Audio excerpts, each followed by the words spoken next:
नमस्कार दर्शक बंधु शुभ सकाळ। आज हूँ मे मास 8 तारिख शनिवार। चलतु नजर पकाइबा आज दिन राज्य और देश विदेशर 20टी गुरुत्वपूर्ण खबर उपरे।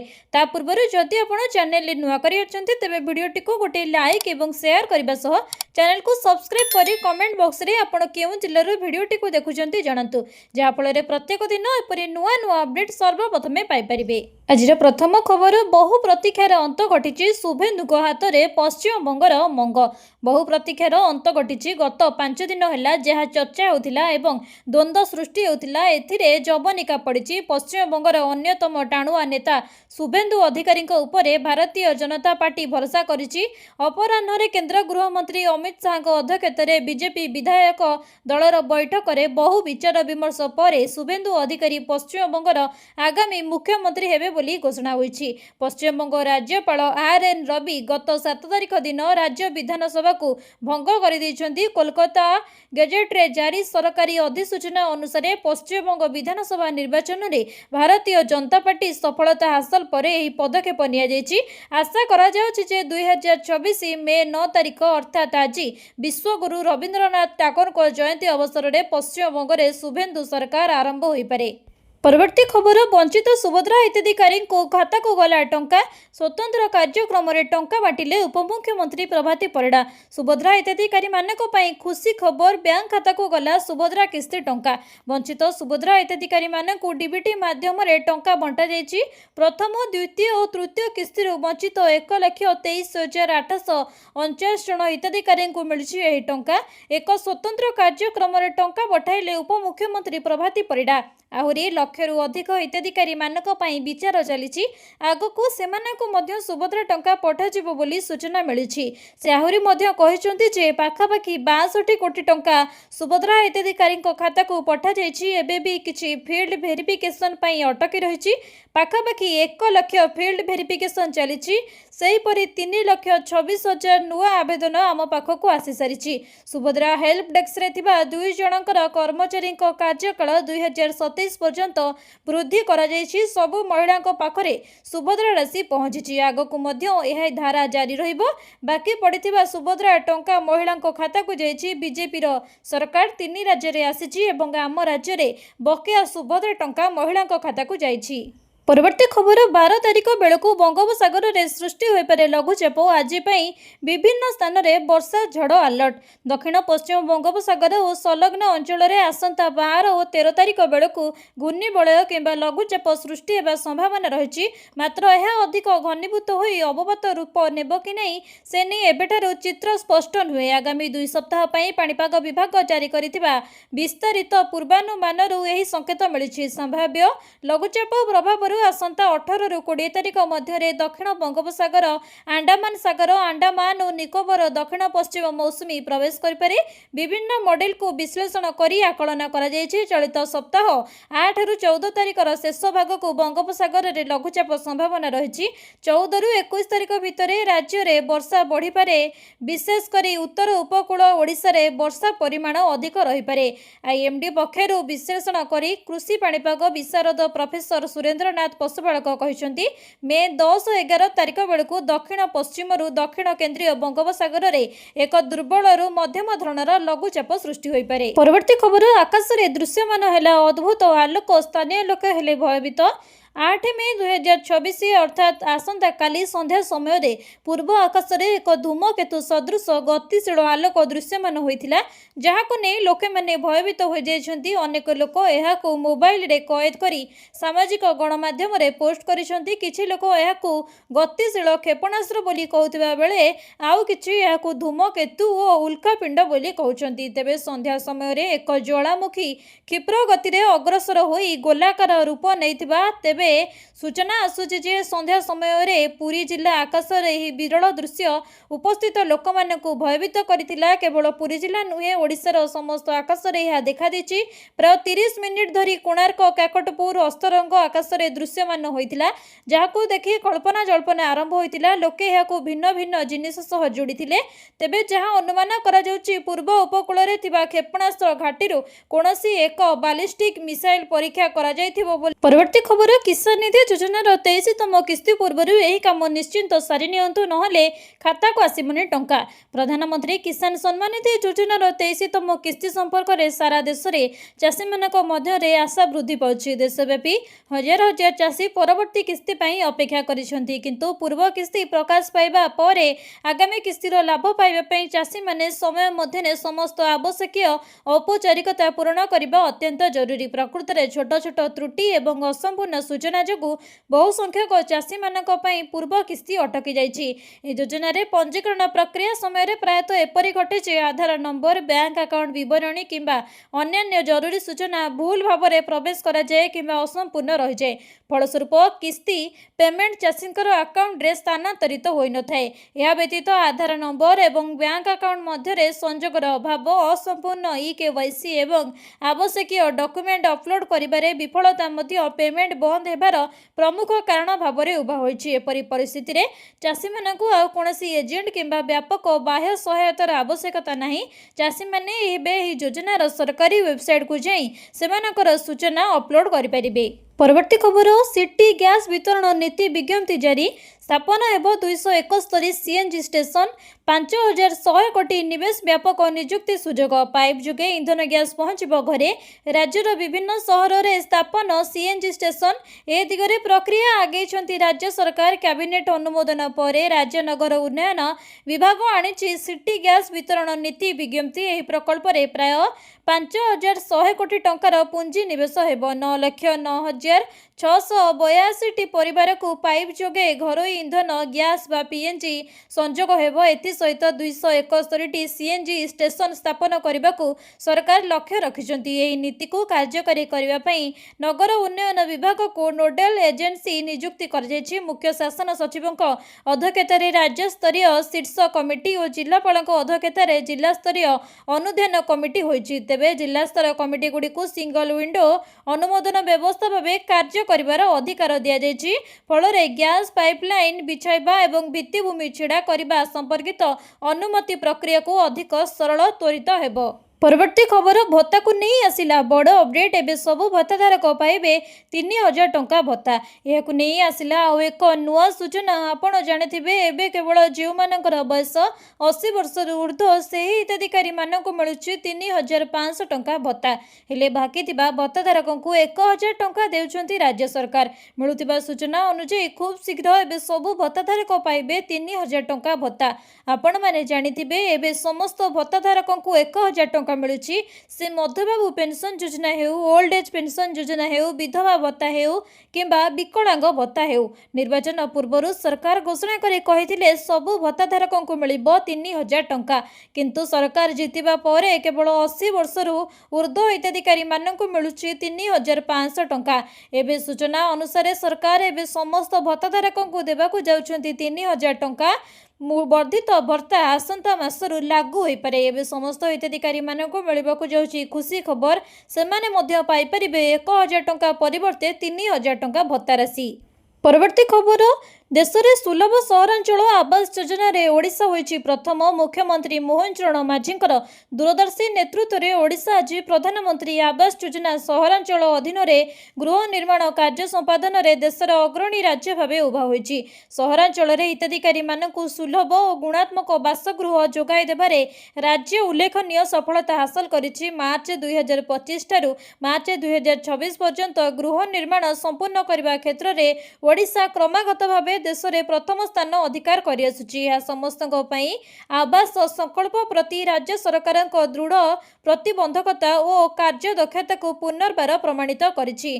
तेबे पीएम आवास योजना सहरांचल अधीन रे ओडिशा रे मोट 24,625 घर मंजूर होइतिबा बेले सेथि मध्यरु 23,464 प्रस्तावित स्थान में जिओ टैगिंग कार्य समाप्त होइछि। 5 मे 2026 सुधा 3,134 घर भित्तिप्रस्तर कार्य आरंभ होइतिबा बेले 2008 घर निर्माण कार्य पूर्ण हो सारी। अवशिष्ट घरगुड़िक विभिन्न पर्यायर निर्माणाधीन रही एवं निर्धारित समय मध्य समस्त लक्ष्य पूर्ण हेब बोली राज्य सरकार आशा प्रकाश करिसेंति। परवर्ती खबर, गैस क्षीर पर आलू दर 3 टंका वृद्धि। खुचुरा 13 रु 15 15 ଟଙ୍କା ଯେ ବିକ୍ରି। ପଶ୍ଚିମବଙ୍ଗ ନିର୍ବାଚନ ପରେ ଓଡ଼ିଶାରେ ଆଳୁ ଦର 3 ଟଙ୍କା ବୃଦ୍ଧି ପାଇଛି। ହୋଲସେଲ୍ ଦର ବୃଦ୍ଧି ପାଇଥିବା ବେଳେ ଖୁଚୁରା ବଜାରରେ ଆଜି ଆଳୁ 13ରୁ 15 ଟଙ୍କାରେ ବିକ୍ରି ହେଉଛି। ଲଗାତାର ଗ୍ୟାସ୍ କ୍ଷୀର ପରେ ଆଳୁ ଦର ବୃଦ୍ଧି ସିଧାସଳଖ ଖାଉଟିଙ୍କ ପକେଟକୁ ମାଡ଼ କରିଛି। ଭୁବନେଶ୍ୱରର ସବୁଠାରୁ ବଡ଼ କୁବେରପୁର ଆଳୁ ଗୋଦାମରେ ପୂର୍ବରୁ ପ୍ୟାକେଟ୍ ପିଛା 350 ଟଙ୍କା 50 କିଲୋଗ୍ରାମ ବିକ୍ରି କରାଯାଉଥିଲା। ହାରାହାରି ଆଳୁ ଦର କିଗ୍ରା 7 ଟଙ୍କା ରହିଥିଲା। ହେଲେ ନୂଆ ଆଳୁ ଏବେ 500ରୁ 550 ଟଙ୍କା ବିକ୍ରି ଆରମ୍ଭ ହୋଇଛି। ଏହି ହିସାବକୁ ଦେଖିଲେ କିଗ୍ରା 10ରୁ 11 ଟଙ୍କା ପଡ଼ୁଛି। ତେବେ ଖୁଚୁରା ବଜାରରେ ଆଳୁ ଦର କିନ୍ତୁ 15 ଟଙ୍କା ଡେଇଁଛି। ୟୁନିଟ୍ 1 ମାର୍କେଟରେ ଆଜି ଆଳୁ ଦର 13 ଟଙ୍କାରେ ବିକ୍ରି ହୋଇଛି। ସେହିପରି ଅନ୍ୟ ମାର୍କେଟରେ ଆଳୁ 15 ଟଙ୍କା ପାର କରିଛି ବୋଲି କୁହାଯାଇଛି। ପରବର୍ତ୍ତୀ ଖବର ଏସ୍ବିଆଇ ଗ୍ରାହକଙ୍କ ପାଇଁ ବଡ଼ ଖବର। ମେ ମାସ ଶେଷରେ ଲଗାତାର 4 ଦିନ ବନ୍ଦ ରହିପାରେ ବ୍ୟାଙ୍କ ସେବା। ଷ୍ଟେଟ୍ ବ୍ୟାଙ୍କ ଅଫ୍ ଇଣ୍ଡିଆ ଗ୍ରାହକଙ୍କ ପାଇଁ ଏକ ବଡ଼ ଖବର। ଚଳିତ ମେ ମାସ ଶେଷ ଭାଗରେ ଏସ୍ବିଆଇ ବ୍ୟାଙ୍କିଂ ସେବା ବାଧାପ୍ରାପ୍ତ ହେବାର ସମ୍ଭାବନା ରହିଛି। କର୍ମଚାରୀ ସଂଘ ପକ୍ଷରୁ 2 ଦିନିଆ ଦେଶବ୍ୟାପୀ ଧର୍ମଘଟ ଡାକରା ଦିଆଯାଇଥିବାରୁ ସପ୍ତାହ ଶେଷ ଛୁଟିକୁ ମିଶାଇ ଲଗାତାର 4 ଦିନ ଧରି ବ୍ୟାଙ୍କ ଶାଖାଗୁଡ଼ିକରେ କାର୍ଯ୍ୟ ବନ୍ଦ ରହିପାରେ। All India State Bank of India staff federation ପକ୍ଷରୁ ମେ 25 ଏବଂ 26 ତାରିଖରେ ଧର୍ମଘଟ ପାଇଁ ନୋଟିସ୍ ଦିଆଯାଇଛି। ତେବେ ଏହି ଧର୍ମଘଟ ପୂର୍ବରୁ କ୍ୟାଲେଣ୍ଡର ଅନୁଯାୟୀ ବ୍ୟାଙ୍କ ଛୁଟି ରହୁଛି। ମେ 23 ତାରିଖ ଶନିବାର ଚତୁର୍ଥ ଶନିବାର ଯୋଗୁଁ ବ୍ୟାଙ୍କ ବନ୍ଦ। ମେ 24 ତାରିଖ ରବିବାର ସାପ୍ତାହିକ ଛୁଟି। ମେ 25 ତାରିଖ ସୋମବାର କର୍ମଚାରୀ ସଂଗଠନର ଧର୍ମଘଟ। ମେ 26 ତାରିଖ ମଙ୍ଗଳବାର କର୍ମଚାରୀ ସଂଘର ଧର୍ମଘଟ। ଏହିପରି ଭାବେ ଲଗାତାର 4 ଦିନ ଧରି ବ୍ୟାଙ୍କ କାର୍ଯ୍ୟାଳୟଗୁଡ଼ିକରେ କୌଣସି କାର୍ଯ୍ୟ ହେବ ନାହିଁ। ଯଦି ଏହି ସମୟ ମଧ୍ୟରେ କୌଣସି ସରକାରୀ ଛୁଟି ପଡ଼େ ତେବେ ଧର୍ମଘଟ ମେ 27 ଯାଏଁ ମଧ୍ୟ ଲମ୍ବିପାରେ ବୋଲି ସଂଘ ଚେତାବନୀ ଦେଇଛି। ପରବର୍ତ୍ତୀ ଖବର ପୋଷ୍ଟ ଅଫିସର ଏହି ଦମଦାର ଯୋଜନାରେ କେବଳ ଲାଭ ହିଁ ଲାଭ। ବାସ୍ କରନ୍ତୁ ଏହି କାମ, ମିଳିବ ଲକ୍ଷେ ଟଙ୍କା। ଯଦି ଆପଣ ଏକ ସୁରକ୍ଷିତ ନିବେଶ ସହିତ ସ୍ଥିର ରିଟର୍ଣ୍ଣ ଖୋଜୁଛନ୍ତି ତେବେ ପୋଷ୍ଟ ଅଫିସର ଟାଇମ୍ ଡିପୋଜିଟ୍ ଯୋଜନା ଏକ ନିର୍ଭରଯୋଗ୍ୟ ବିକଳ୍ପ ହୋଇପାରେ। ଏହି ଯୋଜନାରେ ଏକକାଳୀନ ଟଙ୍କା ଜମା କରି ଆପଣ ଏକ ସ୍ଥିର ସୁଧ ହାରରେ ନିଶ୍ଚିନ୍ତ ରିଟର୍ଣ୍ଣ ପାଇପାରିବେ। ଉଦାହରଣ ସ୍ୱରୂପ ଯଦି ଜଣେ ନିବେଶକ ଏହି ଯୋଜନାରେ 2,25,000 ଟଙ୍କା ଜମା କରନ୍ତି ତେବେ ପରିପକ୍ୱତା ପରେ ସେମାନେ ଏକ ସ୍ଥିର ରିଟର୍ଣ୍ଣ ପାଇପାରିବେ। ଏହା ବ୍ୟତୀତ ଏହି ଯୋଜନାରେ ଜମା ହୋଇଥିବା ପାଣ୍ଠିର ସୁରକ୍ଷା ସୁନିଶ୍ଚିତ, କାରଣ ଏହା ଭାରତ ସରକାରଙ୍କ ଦ୍ୱାରା ସମର୍ଥିତ ଏକ ସଞ୍ଚୟ ଯୋଜନା। ଏହି ଯୋଜନା ଅଧୀନରେ ମୋଟ 4 ପ୍ରକାରର ଆକାଉଣ୍ଟ ଖୋଲିପାରିବେ: 1 ବର୍ଷୀୟ ଟିଡି, 2 ବର୍ଷୀୟ ଟିଡି, 3 ବର୍ଷୀୟ ଟିଡି ଏବଂ 5 ବର୍ଷୀୟ ଟିଡି। ଏହି ଯୋଜନାରେ ଏକ ଆକାଉଣ୍ଟ ସର୍ବନିମ୍ନ 1,000 ଟଙ୍କା ଜମା କରି ଖୋଲାଯାଇପାରିବ ଏବଂ ପରବର୍ତ୍ତୀ ନିବେଶ 100 ଟଙ୍କା ଗୁଣିତରେ କରାଯାଇପାରିବ। ସବୁଠାରୁ ଭଲ ବୈଶିଷ୍ଟ୍ୟ ହେଉଛି ଯେ ଏହି ଯୋଜନାରେ ନିବେଶ ପରିମାଣର କୌଣସି ନିର୍ଦ୍ଧାରିତ ସର୍ବାଧିକ ସୀମା ନାହିଁ। ଏହି ଯୋଜନାରେ ଅର୍ଜିତ ସୁଧ ତ୍ରୈମାସିକ ଆଧାରରେ ବୃଦ୍ଧି ପାଇଥାଏ ଏବଂ ଏହା ବାର୍ଷିକ ପ୍ରଦାନ କରାଯାଏ। ତେବେ କହି ରଖୁଛୁ ଯେ ଯେଉଁ ସୁଧ ପ୍ରାପ୍ୟ ହୋଇସାରିଛି କିନ୍ତୁ ଏପର୍ଯ୍ୟନ୍ତ ପ୍ରତ୍ୟାହାର କରାଯାଇ ନାହିଁ ତେବେ କୌଣସି ଅତିରିକ୍ତ ସୁଧ ମିଳିବ ନାହିଁ। ପରବର୍ତ୍ତୀ ଖବର ଦକ୍ଷିଣ ଆଣ୍ଡାମାନ ସାଗରରେ ସୃଷ୍ଟି ହେଲା ଘୂର୍ଣ୍ଣିବଳୟ। ଆସନ୍ତା ସପ୍ତାହରେ ବଙ୍ଗୋପସାଗରରେ ସୃଷ୍ଟି ହୋଇପାରେ ଲଘୁଚାପ। ବାତ୍ୟାକୁ ନେଇ ବଢ଼ୁଛି ଭୟ। ଆଇଏମ୍ଡି ଜାରି କଲା ସାଇକ୍ଲୋଜେନସିସ୍। ଦକ୍ଷିଣ ଆଣ୍ଡାମାନ ସାଗରରେ ସୃଷ୍ଟି ହେଲା ଘୂର୍ଣ୍ଣିବଳୟ। ଆଜି ସକାଳେ ପାଣିପାଗ ସ୍ଥିତି ନେଇ ଅନୁଯାୟୀ ଦକ୍ଷିଣ ଆଣ୍ଡାମାନ ସାଗର ଅଞ୍ଚଳରେ ଏକ ଘୂର୍ଣ୍ଣିବଳୟ ସୃଷ୍ଟି ହୋଇଛି। ଭାରତ ପାଣିପାଗ ବିଭାଗ ସପ୍ତାହରେ ବଙ୍ଗୋପସାଗର ଉପରେ ଏକ ଲଘୁଚାପର ପୂର୍ବାନୁମାନ କରିଛି। ତେବେ ରିପୋର୍ଟ ଅନୁଯାୟୀ ଦକ୍ଷିଣ ପଶ୍ଚିମ ବଙ୍ଗୋପସାଗରର ଏକ ତତ୍ସଂଲଗ୍ନ ପଶ୍ଚିମ କେନ୍ଦ୍ରୀୟ ଏବଂ ଦକ୍ଷିଣ ପୂର୍ବ ବଙ୍ଗୋପସାଗରରେ ଅନୁକୂଳ ପରିସ୍ଥିତି ରହିଛି। ବାତ୍ୟା ସମ୍ଭାବନା ଦେଖାଦେଉଥିବା ବେଳେ ଏହି ଅଞ୍ଚଳରେ ଲଘୁଚାପ ସୃଷ୍ଟି ହେବାର ସମ୍ଭାବନା ରହିଛି। 11 ମେରୁ 16 ମେ ଭିତରେ ବଙ୍ଗୋପସାଗରରେ ଲଘୁଚାପ ଅଧିକ ଘନୀଭୂତ ହୋଇ ଅବପାତର ରୂପ ନେବ। ଘୂର୍ଣ୍ଣିବାତ୍ୟାରେ ପରିଣତ ହେବାର ସମ୍ଭାବନା କେବଳ 1ରୁ 33% ରହିଛି ବୋଲି କହିଛନ୍ତି। ପରବର୍ତ୍ତୀ ଖବର ଏବେ ମାସକୁ 5,000 ଟଙ୍କା ନୁହେଁ ବରଂ ମିଳିବ 10,000 ଟଙ୍କା। ମୋଦି ସରକାରଙ୍କ ମାଷ୍ଟର ପ୍ଲାନ ବୃଦ୍ଧାବସ୍ଥା ପାଇଁ ଜୀବନରେଖା ଭାବରେ ବିବେଚିତ ଅଟଳ ପେନ୍ସନ ଯୋଜନା ଏବେ ଆହୁରି ଆରାମଦାୟକ ହେବାକୁ ଯାଉଛି। ସରକାର ଅଟଳ ପେନ୍ସନ ଯୋଜନା ଅନ୍ତର୍ଗତ 5,000 ପେନ୍ସନକୁ 10,000କୁ ବୃଦ୍ଧି କରିପାରନ୍ତି। ମୋଦି ସରକାରଙ୍କ ଏହି ପ୍ରମୁଖ ପଦକ୍ଷେପ ଲକ୍ଷ ଲକ୍ଷ ଲୋକଙ୍କୁ ଲାଭ ଦେବାକୁ ଯାଉଛି। ବୃଦ୍ଧାବସ୍ଥାରେ ସହାୟତା ବ୍ୟବସ୍ଥା ଏବେ ଆହୁରି ମଜବୁତ ହେବ। ମୋଦି ସରକାର ଅଟଳ ପେନ୍ସନ ଯୋଜନାର ବର୍ତ୍ତମାନର ସୀମା ବୃଦ୍ଧି କରିବାକୁ ପ୍ରସ୍ତୁତ ହେଉଛନ୍ତି। ବର୍ତ୍ତମାନ ଏହି योजन प्रति मासरे सर्वाधिक 5,000 पेंशन प्रदान कराए किंतु 10,000 को संभाव्य वृद्धि उपरे गंभीरतार सह विचार करा जाउची। वर्धित मुद्रास्फीति एवं जीवन धारण मान को दृष्टि रखी 5,000 राशि अनेकों पर्याप्त मने होनथिला। पेंशन पांठी नियामक PFRDA सरकार को पेंशन स्लैब वृद्धि करने को परामर्श देछि, जहा द्वारा मध्यवित्त एवं निम्न आयकारी माने सेमानकर भविष्यत विषय में अधिक सुरक्षित होई परिबे। 10,000 टंकार पेंशन लाभ टिके अधिक प्रीमियम देबाकू इच्छुक लोकों पई उपलब्ध हेबो। परवर्ती खबर मोहन सरकार बड़ घोषणा जगन्नाथ नाँ रे हेबो टीवी। ओडिया आराध्य देवता महाप्रभु श्री जगन्नाथ नाम एक स्वतंत्र टीवी चैनल कराजिबो। एने आईन मंत्री पृथ्वीराज हरिचंदन अध्यक्षतार गुरुवार दिन एक बैठक अनुष्ठित हो जाइछि।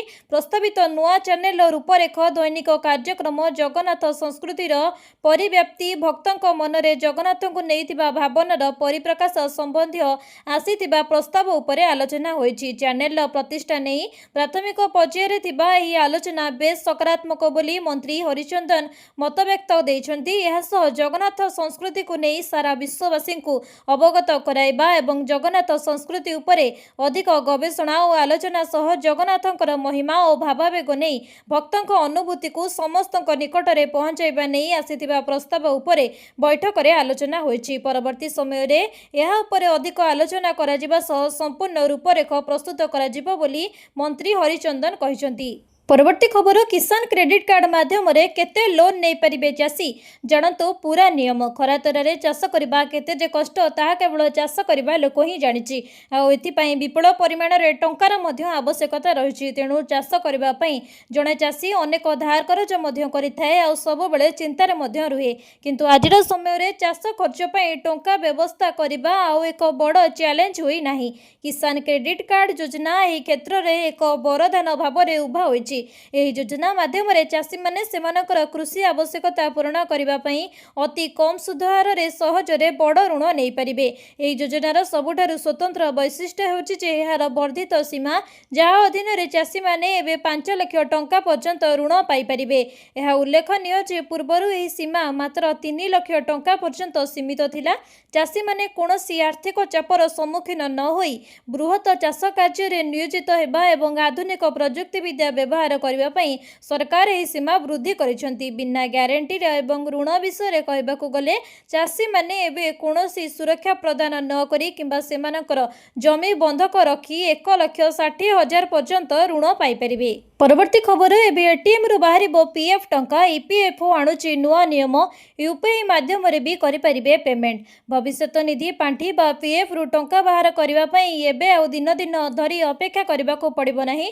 बैंक अकाउंट रु टंका बाहर करबा परी एबे आपण एटीएम कार्ड माध्यम रे निज पीएफ खाता रु टंका उठाई परिबे। ईपीएफ 3.0 प्रोजेक्ट अधीन रे कर्मचारी भविष्यत निधि संगठन निजर संपूर्ण डिजिटल ढांचा रे बड़ परिवर्तन करबाको जाउची। मे मास शेष सुधा मिली पारे खुशी खबर। सूत्र अनुसार ईपीएफओ रो एही नूतन एटीएम एवं यूपीआई सुविधा मे 2026 शेष सुधा कार्यकारी होई पारे। एहार लक्ष्य होची 2026 मध्यभाग सुधा समस्त पीएफ प्रक्रिया को संपूर्ण रूपे पेपरलेस एवं उपभोक्ता अनुकूल करबा। ईपीएफओ निजर सब्सक्राइबर मानक पई एक स्वतंत्र एटीएम कार्ड जारी करबा को योजना करूची। एही कार्ड सीधा सलक आपणकर पीएफ अकाउंट सहित संयुक्त रहइबो। प्राथमिक सूचना अनुसार ग्राहक माने सेमानकर मोट जमा राशिर प्राय 50% पर्यंत टंका एटीएम किंबा यूपीआई जरिया रे बाहर करि परिबे। एथि सह फोन माध्यम रे यूपीआई पेमेंट करिवार सुविधा मध्य मिलिबो। परवर्ती खबर प्रथम समन्वय कमिटी बैठक अनुष्ठित। पुरी को चलिबो 400 स्वतंत्र ट्रेन। विश्व प्रसिद्ध रथयात्रा पई बसिथिला प्रथम समन्वय कमिटी बैठक। रथयात्रा रे प्रबल जन समागम को दृष्टि रे रखी 1600 अस्थायी शौचालय हेबो। ड्रोन द्वारा सहरर विभिन्न स्थान रे मशा तेल पकाजिबो। रथयात्रा पई पुरी को चलिबो 400 स्वतंत्र ट्रेन। रेल स्टेशन बाहर 6टी स्थान रे काउंटर सह स्वतंत्र क्राउड मैनेजमेंट प्लान रहिबो। रथयात्रा समय एनएसजी कमांड को सह 220 प्लाटून फोर्स मुतयन हेबे। एथिसहित आंटी ड्रोन टीम एनडीआरएफ और डीआरएफ मुतयन हेबे, जहाँ वाहन पाई पार्किंग संख्या वृद्धि करा जिबा नै बैठक रे निया जायछि निष्पत्ति। रथ पाई प्रथम समन्वय बैठक सरिछि। केन्द्रांचल राजस्व आयुक्त सुधांशु मोहन सामल अध्यक्षतार रथयात्रा पाई प्रथम समन्वय बैठक सरिछि। परवर्ती खबर, सरकार गठन करने को दाबी कले टीवी के मुख्य विजय थालापति को 121 विधायकों समर्थन। तमिलनाडु रे नुआ सरकार गठन को नहीं लगिथिबा कल्पना जल्पनार अंत घटिछि। शुक्रवार 8 मई 2026 टीवी के मुख्य विजय तमिलनाडु राज्यपाल राजेंद्र आर्लेकर को भेटी सरकार गठन पर दाबी करथिले। सूत्र अनुसार विजय 121 विधायकों समर्थन पाइछंती, जहाँकि संख्या गरिष्ठता पाई यथेष्ट।